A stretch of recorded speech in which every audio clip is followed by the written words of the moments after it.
Good afternoon. My name is Adrian Dix. I'm BC's Minister of Health. To my right is Dr. Bonnie Henry, BC's Provincial Health Officer. This is our COVID-19 briefing for Thursday, September the 10th. We're honored to be here on the territories of the Lekwungen-speaking people of the Songhees and the Esquimalt First Nations. Tomorrow, Friday, there will be a written briefing at around 3 o'clock with daily case numbers and other relevant information on the COVID-19 pandemic in British Columbia. Next Monday, Dr. Henry and I will again be briefing here from Victoria, from the Press Theatre here in Victoria at 3 o'clock. And with that, it's my honor to introduce Dr. Bonnie Henry. Thank you very much, and good afternoon.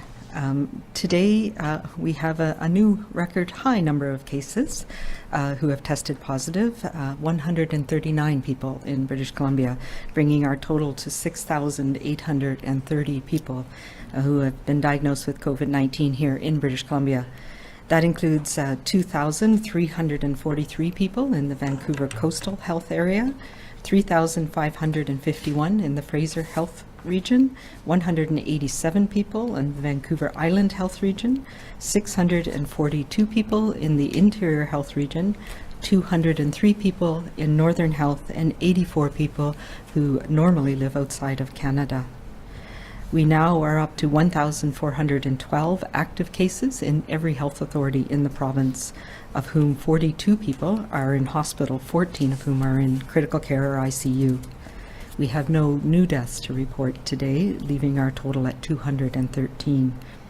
We now have continue to have 3,109 people now under active public health monitoring because they have been a close contact of a case, and we have 5,190 people who have recovered from COVID-19.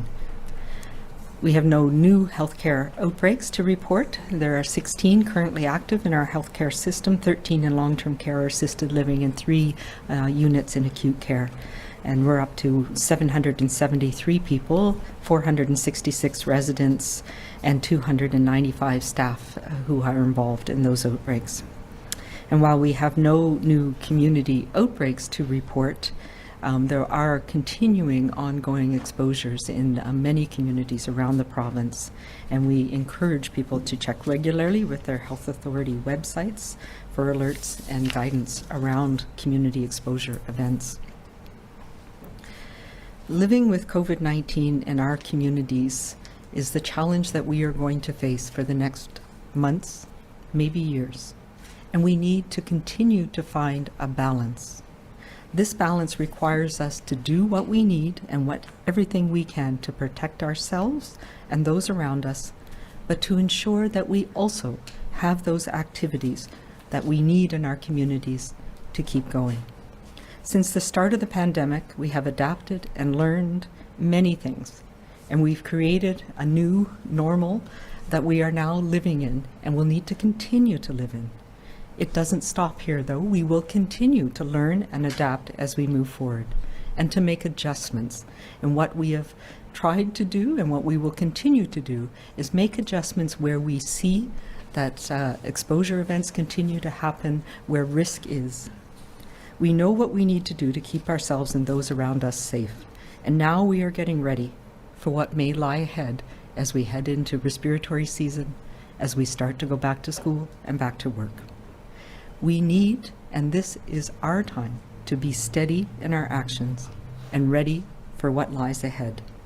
This is the time to use our layers of protection that we know and to always stay home and away from others if we are feeling ill ourselves. Today, for many, many children around the province, it is the start of school, the first day back. And I know for many children and families this can be exciting and anxious, no more so than this year, as we and millions of children around the world are going back to school in the midst of a global pandemic. I remember what it was like for me and my sisters as when we were young. But it's also a time where we all need to step back and set those new routines for our new school year, for the new phase that we're moving through. Over the past few weeks, education leaders, teachers, public health experts, all of us have been working together to create the new rules for school to reduce the risk of COVID transmission and, importantly, allow everyone to get back to that all-important in-classroom learning. As is the case for every school and every school district, public health teams are ready and will be there to support your school community as we need to going through this. And like we have in every previous year, we'll be there if a communicable disease arises that can spread to others. And we know we've had those in the past. We've had measles, we've had meningitis. We will deal with COVID as well. And the school community will know and be alerted. And if there's the potential that risk goes beyond the school, then the public will also be notified. These are protocols that we have used in the past, and we have updated them and made sure that we are ready to support every school community, and every community in BC as we go through this pandemic school year. We will be announcing, as we've mentioned before, any school outbreaks as well, so that everybody knows what is going on as our school system goes back to normal, our new normal, and our new school. I think it is important for us to recognize all the work that has been done by educators, by our teachers, principals, the parent-teacher associations, the school districts, to get schools ready this year. And it's going to be a learning experience. Today was day one for many children, and we will all be learning over the next few weeks. And we'll be doing this together and working together to control a common foe like we have with this COVID-19 builds our resiliency and is what will get us through. It is incredibly important about keeping our community wellness and finding that balance. That means keeping our communities healthy and resilient, about using our layers of protection and staying safe. It's also about keeping those important activities that are safe going as well. It's equally important for our social, mental, and economic health. Every day we learn about COVID-19. We know about the sources of transmission, the actions we can take to protect ourselves. And there are many, many resources that are available to guide people's actions, and I encourage you all to make use particularly of the BC Centre for Disease Control website as your source of truth. I know there are many, many things that are out there, particularly on social media and on the internet, and the source of truth can help you find where to look for that information. What we are, all of us, every single one of us does today makes a difference. It makes a difference tomorrow. It makes a difference in the next 2 weeks, in the next incubation period, and for our future. By choosing to wash our hands regularly, by choosing to keep our social interactions small and with those we know, and always, always staying home if we're not feeling well, we will ensure that we remain strong here in BC. So let's all make those right choices that will help to keep our cases of COVID-19 low and continue to allow us to engage in those important social and economic activities and school activities that we need. We need to work together now to push our curve back down. And more than ever, we need to remind ourselves that we can do this, and we can do this by being kind to each other, by remaining calm and steady in the work that we do, and by staying safe. Thank you.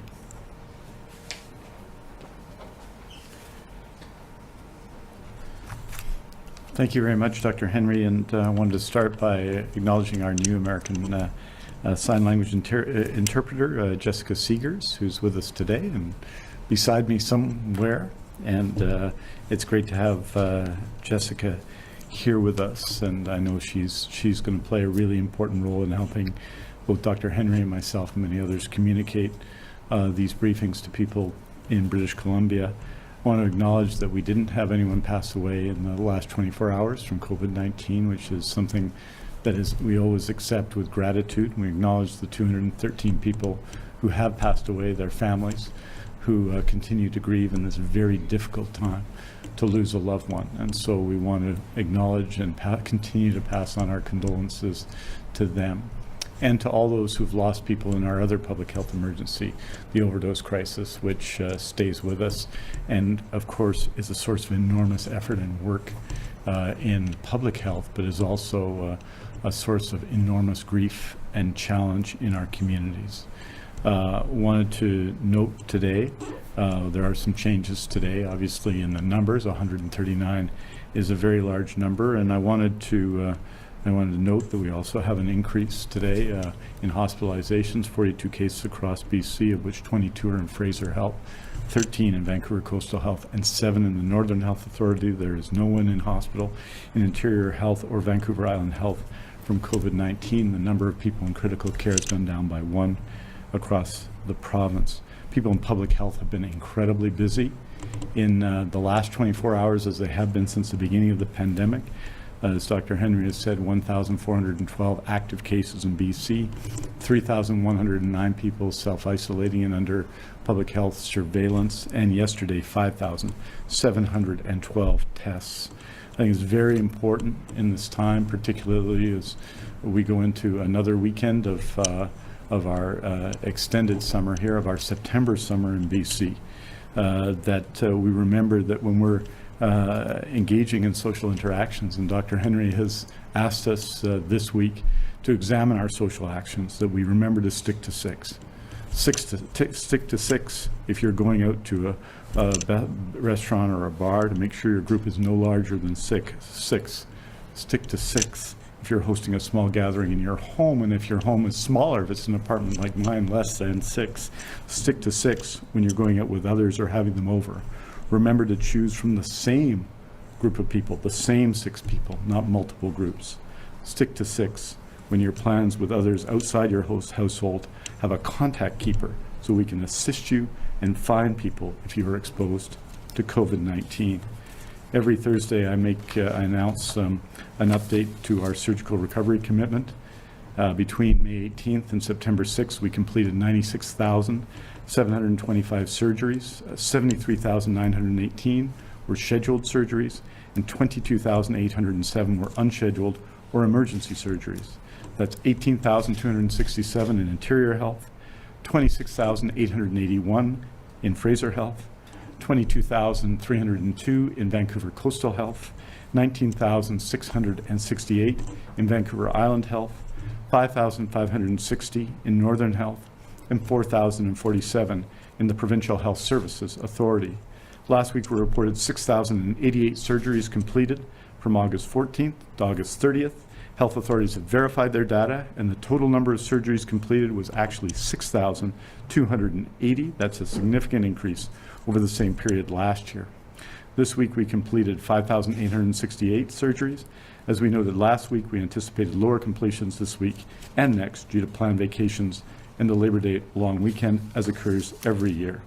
The surgical renewal commitment laid out the strategies to achieve additional capacity by extending daily hours of operation, adding Saturdays and Sundays to the schedule, and opening new operating rooms where available.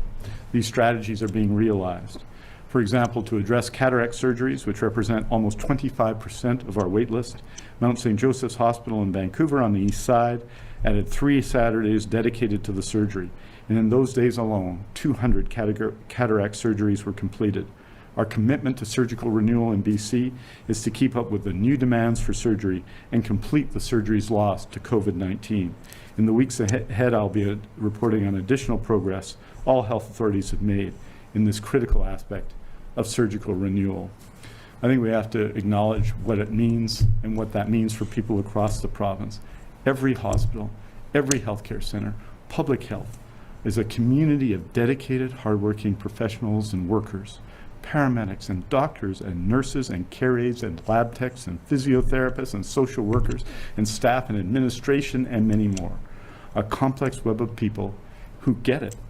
I'm always impressed, and we've seen this on surgeries, we've seen this in public health, how they've learned, adapted, and kept on going. And of course, patients are involved as well. I've heard and received so many letters filled with gratitude that inspires and should inspire our healthcare teams. They certainly inspire me to keep going. The woman from Vancouver Island who had her hip surgery and the impact that made on her life. You know, what really moved me was how she got it. She told me she understood we're all in this together. And she remembered that while she had to wait. And she feels and acknowledges that after she's received a surgery that was absolutely necessary for her. The daughter from Fraser Health, who told me what it was like to see her mother in her 80s at a care home, the way they could finally make eye contact in real time. She told me how at her one visit a week, she was inspired by the rules and procedures we put in place to protect people in care homes. The young family I see in my neighborhood and the children who were excited in the neighborhood to go back to school, apprehensive, yes, and excited to get back to school in September. And all the things that they do that show that they get it. This spring, we listened to Dr. Henry and our PHO team, our provincial health team, our public health officers across British Columbia. And it meant that our hospitals weren't flooded and they weren't chaotic. And we were able to return to many of the services that we need to get to for people who have all the other things that they need help with in the BC healthcare system. And all the brave British Columbians who waited a bit longer for their surgeries are now getting the care they need. Together, we made that difference. This was our difference because we chose not to do many things. And it wasn't easy to say no. It's not easy to say no about going to a funeral or having a celebration of life of someone you love and means something in your community. It is not easy to say no to a large wedding you've planned for over a number of years. It is not easy to say no. And each one of us probably has a list of things that they used to be able to do that they'd like to be able to do it again. And hopefully we all remember in this moments what Dr. Henry has said, which is that it's not forever. Even if it feels like it, it's for now. We got it in the spring. We got it in the early summer, and we did it because we stayed close and local, because we washed our hands a lot, because we kept our bubbles small, because we did all these things. Our hospitals had the space and the time they needed. We learned, we adapted, we kept going, and we need to do that this fall. I know it's tough. I think I said on Monday that we're tired. Everybody's tired of COVID-19. We're already tired, and there is a long way to go. But every day I read, Dr. Henry reads, hundreds of people who contact us, and they are inspiring. Of course, not everything's perfect, and they often let me know about that as well. But all of them tell me that they get it, and they're doing it, that they're prepared to keep their bubbles really small for the fall, wash their hands and stay home if they're sick, mask up if they need to. Together we are going to get through this. This fall, let's stay small, and remember to stay 100% all in.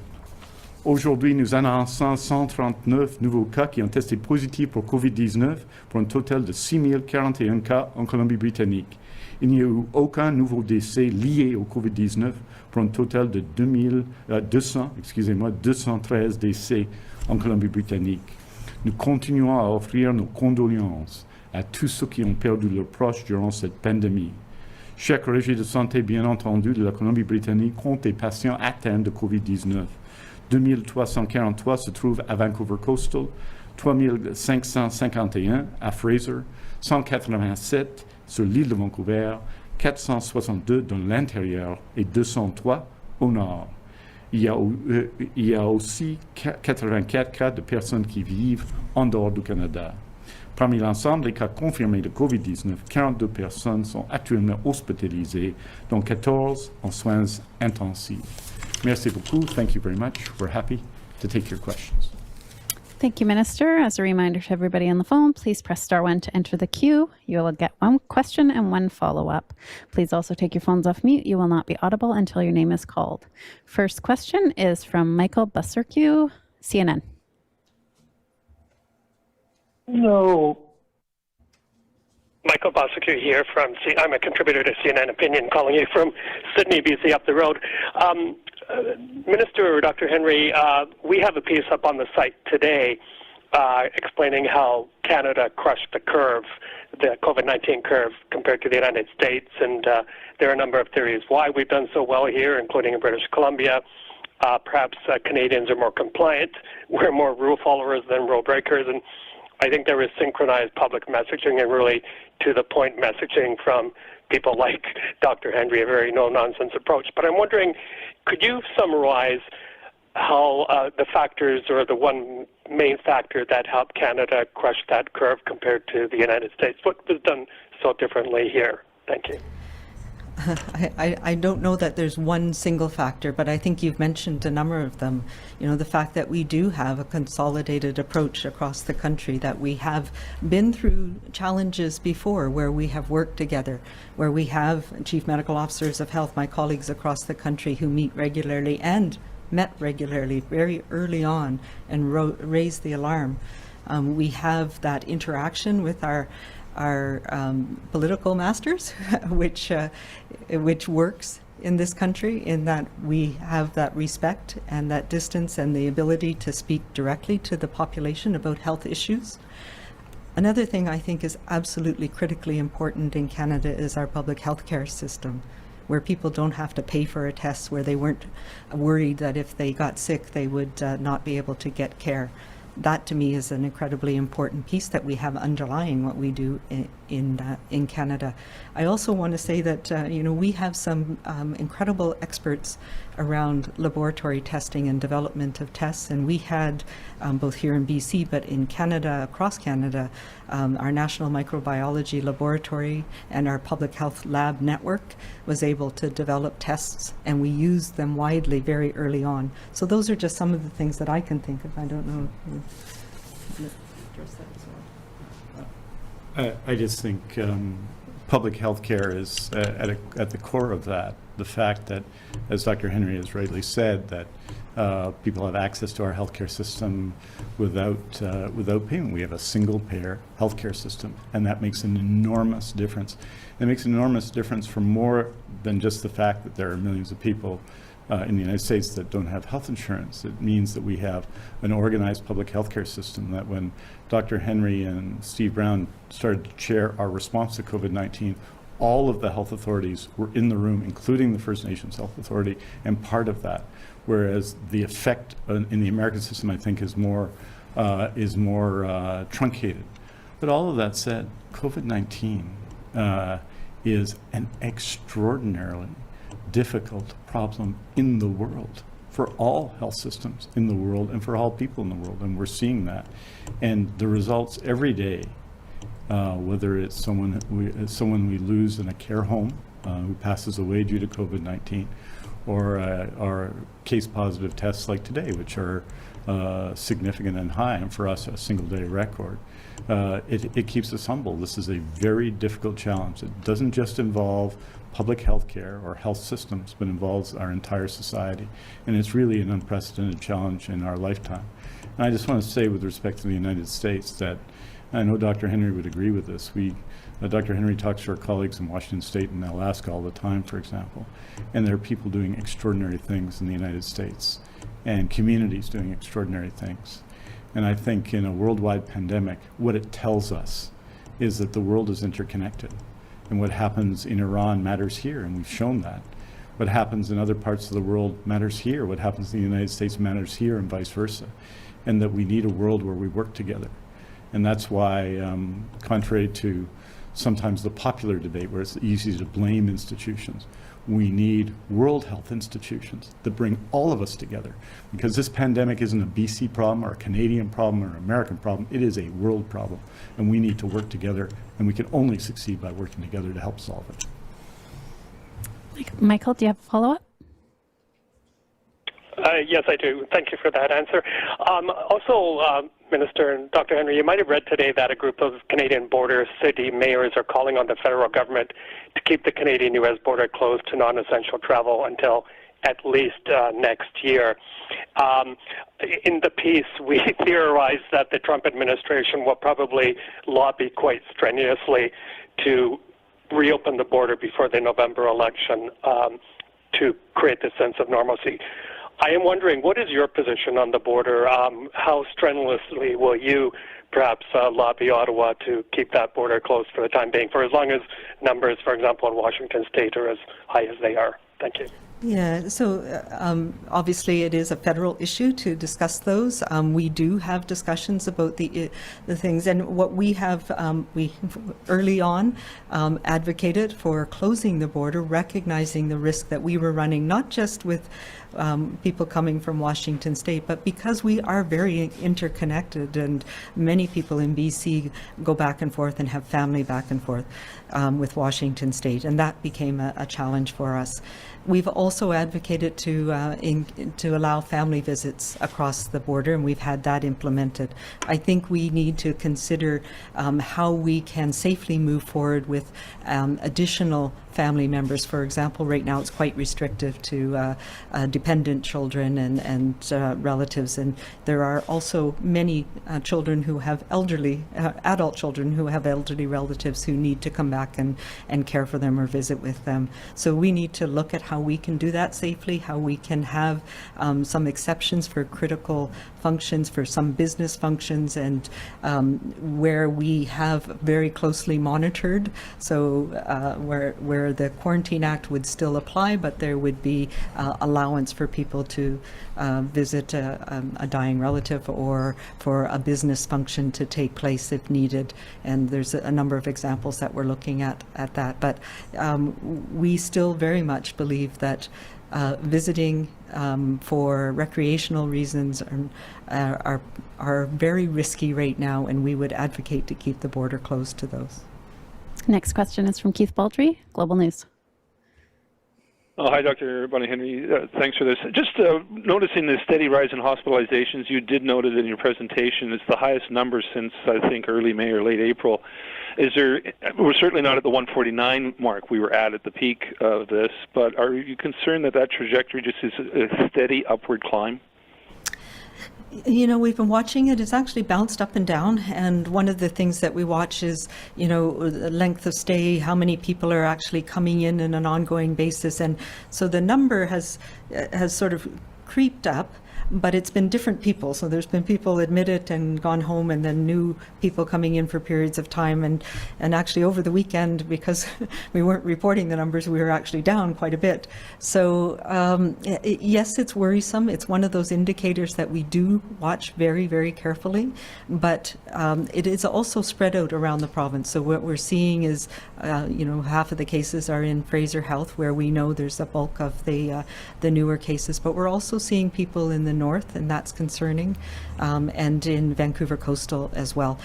So when we look at our what we presented, was that just yesterday, and we look at the impact on our health care system and on the hospitals and ICU beds that we have and the capacity we have, we're not at a point where we're concerned about that, but we know that as more cases happen, as more people become ill with this, even if they're mostly younger, we are starting to see that spill over into long-term care homes where people work, and having contact with older family members and others in our community, and that leading to people being hospitalized. So that is the warning sign for us. They go together, and we also know that even young people can get very sick with this, and as we see more young people being infected with this virus, chances are that some of them are going to get sick enough to require hospital care, and you know, that is a concern as well. Keith, do you have a follow-up? Yes, you mentioned the north situation, which is my follow-up. I'm hearing increased correspondence from people up there where there was really no COVID for the longest period of time, and now I think there's 23 active cases there. There's, I think, 5 or 7 people in hospital, and of today's cases, I think 7 are from the north. So is that still tied to that religious event that occurred in Alberta? Is that a continuing spread from that particular situation, or is it more widespread than that? Yeah, there's a couple of clusters that are related in several areas of the north. There are still a good chunk of the cases that we're seeing, the active cases as well as the hospitalizations, are related to people who, transmission that happened at a large religious event in Alberta, as you mentioned, and people came back and unfortunately spread it within the community before it was detected. That is mostly under control, but what we're seeing right now is people who were contacts are now in that part of the incubation period where they're getting sick.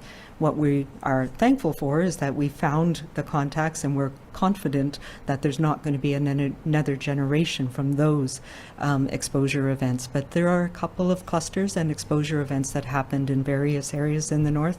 And yes, we're watching that very carefully. As you can see, 23 cases doesn't seem like a lot in many communities, but we know the north is stretched, and the resources that we have in public health to follow up with everybody is being stretched. They're working very hard, and we're working very closely with communities to make sure that we can support them in supporting individuals who are either being on isolation because they're positive, or people who are in quarantine still right now and being monitored.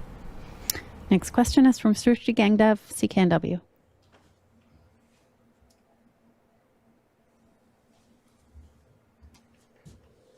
Hello, can you hear me? Yep. Hi, sorry. We're hearing a lot about long haulers or people who have had COVID-19 symptoms for like months after even potentially recovering. I'm just wondering if BC is engaging in any specific local research on whether that's a concern here, if you have a ballpark number of people you're monitoring or anything like that. The short answer is yes and no. We are, and we have been aware of that, and there are a couple of clinics in the Lower Mainland who are following people, and that information is being captured as part of both ongoing clinical management and support to people, but also so that we understand the longer term impacts. And I will say it's absolutely true, and we've seen, as you know, we've had an increase in younger people who are being infected with this, mostly who have mild illness. But we are learning about this virus, that it can have effects that go on for some time, particularly on the heart, on the blood vessels, inflammatory conditions that can cause symptoms, shortness of breath in particular, and fatigue, profound fatigue, not just I'm feeling tired today, that can last for many months. Well, we only know for months or weeks and months right now. What we don't know, and this is where we've been watching the research around the world on this, we don't know if this is something that is going to gradually get better over a period of months to a year, which is something we do see with other viral illnesses, severe viral illnesses, or whether this is something that's going to cause long-term impacts on some people. So that's the challenge. I know it's extremely frustrating. The people I hear from who were positive in March and are not able to get back to the usual activities and the usual things that they do.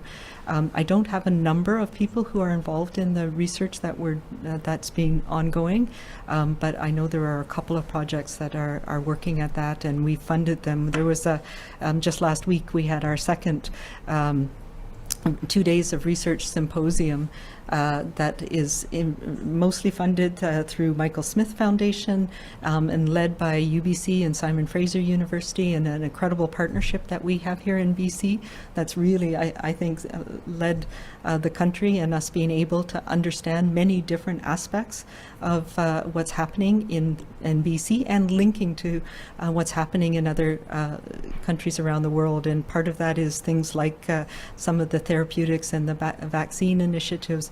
Some of it also is looking at clinical management and follow-up of people who have COVID-19 here in BC. Do you have a follow-up, Sruchi? Yeah, just wondering if there is any concern that long haulers would kind of not take up resources, but continue to use resources from the healthcare system, and if 2 months after developing symptoms, are they able to continue back with their lives, go to work and go to school and things like that, or should they still be at home? Yeah, well, it depends. And obviously, these are things that we're learning about, and every individual situation is the same. We know that some of these are associated with COVID. We also know that we had a lot of influenza circulating at the beginning of this pandemic. And influenza also is a disease that can flatten people for quite a long time. So it's challenging sometimes to tease apart what people might have ongoing issues with, and that's where the research becomes so important. Next question is from Marcella Bernardo, News 1130. Hi, everyone. I wanted to ask for some clarification because, Dr. Henry, earlier you said that there's 642 cases of COVID-19 recorded in the Interior Health Region, and that's 180 jump from yesterday. So I don't know if the numbers might not be correct, because if they aren't, 180 seems like a lot. No, I must have misspoke that, because it's 462. Sorry. So that hasn't changed from yesterday. No, there's no new cases in the Interior today. Do you have a follow-up? Apologies for that. Yeah, and then my follow-up would be regarding all of this discussion in the past couple of days about banquet halls and what qualifies as a banquet hall and what doesn't. Are you clarifying now with various places that don't consider themselves standalone banquet halls as to what they are allowed to do when it comes to your new public safety order? Yes, and my office is very busy doing that. It's a category that we have been aware of issues related to, and you're right. It's not people who are. It's not for the most part small parties that are following the rules in places like hotels. It's not small clubs that have some banquet rooms. It is really, and we've mentioned this over the last couple of weeks. We've started to see that there were parties being held, sometimes multi-generational parties for great celebrations, and they were sources of transmission of this virus in many different situations. We put the word out. My colleagues in public health have been working with their local bylaw officers and others to make sure that we gave the word to people that this was a setting that was a challenge, and that we were seeing cases that were difficult to trace, and that was one of the things that triggered us moving ahead with this. You know, we've talked about exposure events at some of the parties and banquet halls, as well as at nightclubs. We've worked with both industries to try and put in place the safety protocols, but we've had increasing and continuing exposure events that have led to more transmission, as well as second generation transmission from people who were exposed to those who were at these parties and events. And it's taken a tremendous amount of public health time, particularly in the Lower Mainland. There are also, though, issues from all of my colleagues, and before we put this order in place, we had discussions around the province, and it was not just a local issue, which is why we responded with a public health order around these specific areas. But yes, we are working out the details so that everybody knows exactly which is included and which isn't. And it really is to try and focus on the areas, the venues where we know there have been problems, where we know there has been transmission. And quite frankly, it's been a challenge. And I've had correspondence with the Banquet Hall Association around this.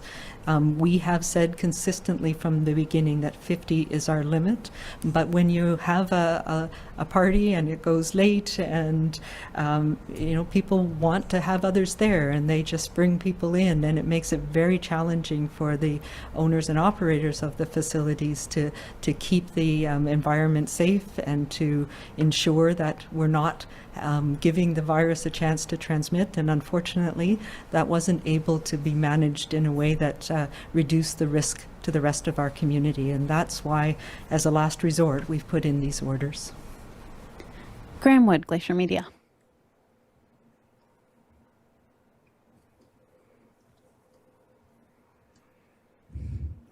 Okay, moving on to Richard Zisman, Global News. Henry, you mentioned at the beginning of the briefing around the notifications of a case of COVID in a school. Can you make it clear around what happens if there are a few cases in a school? Is that notified on a website? Is British Columbia considering doing something like Alberta does and tracking school cases online so the public can see those cases? And then what qualifies for a school outbreak compared to just a case in a school? Sure. And these are we have a protocol that if it's not up yet, it will be on the the BC CDC website around this.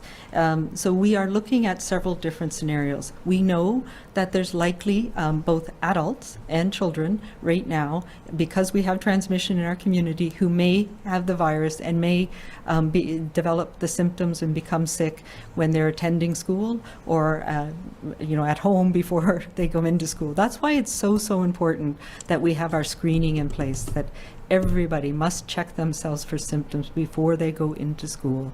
And that includes the teachers, the administrators, everybody. And we need to make sure that we have those, that we avoid those close contact situations in the school setting where we might transmit this to others. But I'm getting away from myself. So we know that we'll have cases that pop up. And we've seen that in other provinces where school has started as well. And these are people who are exposed either through social contacts, through family contacts in the community.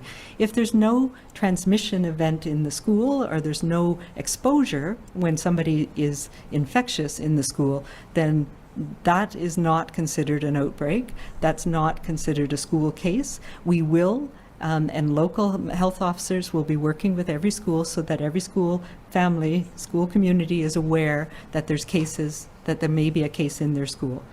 It may not require anybody else to stay home. If there is a possible exposure, it may be that some of the learning group may have to be quarantined for a period of time, depending on what type of exposure happened, how many people had close contact, and that'll be part of the investigation that each health authority will do with the school. An outbreak would be when we see transmission between people in the school setting, where extra additional measures have to take place. And that's what we will be reporting on publicly to everybody when we have an outbreak, if and when we have an outbreak in a school. And that's what we'll be focusing our measures on, making sure we prevent those from happening. Richard, do you have a follow-up? And beyond that, Dr. Henry, is there a timing for when a school may be closed or a cohort may be required to isolate? And in the worst case scenario, is there something in your mind that would lead to the system having to close down like we saw in March? Yeah, I do not foresee a situation where the system would have to close down. That would mean that we were in dire straits in many other aspects of our community, and that's what we're trying to absolutely avoid. I do see there's a couple of scenarios where we may see schools or groups of people having to self-isolate or close. So it'll depend on the investigation. The scenario that I could see happening would be if there was multiple exposures or transmission between adults in a school setting, and there wasn't sufficient staff left to safely operate the school. We've seen that happen with influenza outbreaks. We've seen that happen in other parts of the world where schools have reopened, where the teachers are getting together and inadvertently, I mean, people don't do this on purpose, but where they can transmit the virus between each other, and then others would be in an exposed situation, so they would have to be home and quarantined. So if that happens, I could see potentially a school having to close. And those are the things that we want to avoid by making sure that we're doing the right things to prevent that type of scenario from happening. In terms of in a school setting, if a teacher or a student was sick with the virus, it would be an investigation to determine exactly who they had contact with that could lead to the type of exposure that would lead to transmission. So that's what we do in public health with our contact tracing, and we'll be doing that with every single case in each school. We have time for one more question. For everyone listening today, Dr. Henry and Minister Dix release a joint statement every afternoon with the latest information on cases, hospitalizations, and outbreaks, which you can find at news.gov.bc.ca. For medical guidance on protecting families and communities, and for access to provincial guidance on COVID-19, visit bccdc.ca. And for information about the province's pandemic supports, visit gov.bc.ca/COVID-19. Last question is from Tina Lovegreen, CBC. Thank you so much. Dr. Henry, the World Health Organization recommends waiting to open schools until there are 2 weeks without infection rates below 5% in a community. Fraser Health numbers right now are at 6.13. What's giving you the confidence with the COVID infections rising that it's okay to mix students 1 meter apart? Yeah, that's one marker that the WHO refers to, and that was a single day where we had lower numbers of tests. So it's not one that I use as an absolute cutoff. We've talked about this a little bit before. We look at numbers of cases per day per 100,000 as a measure of community spread. We look at cumulative numbers of cases, and we presented that data last week, the cumulative incidents per 100,000 in communities, and we're well below any cutoff in all of our communities around BC right now. We still have very low community transmission on a relative basis. So percent positive reflects a number of different things. It reflects the number of tests done, but it also reflects that we focus our testing in BC on people who have symptoms. And that should be a higher pre-test probability that you're going to be positive for COVID, because we are directing people who've had exposures as soon as they develop any symptoms to be tested. So to me, actually, the fact that with the numbers that we have and the people that we know are contacts being tested, that's actually reassuring. It means we're catching people. Do you have a follow-up, Tina? Yes, please. Just wondering if there was ever a regional approach to school reopening ever considered. I think what we have is what we've done with every other industry that's reopened, is we've put the parameters in place. We've said, here's the things that you need to do across the board for schools, and then every single district, every single school is putting in place their plans for what they need to do in their setting. And yes, if we have an outbreak in a school and the local public health analysis and response to the outbreak means that a school might have to close, then that would happen for that specific school. But the overall approach that we're taking to how we're managing COVID and making sure that children get the necessary educational experience that they need is the same across the province. That's all the time we have today. Thank you. Thank you.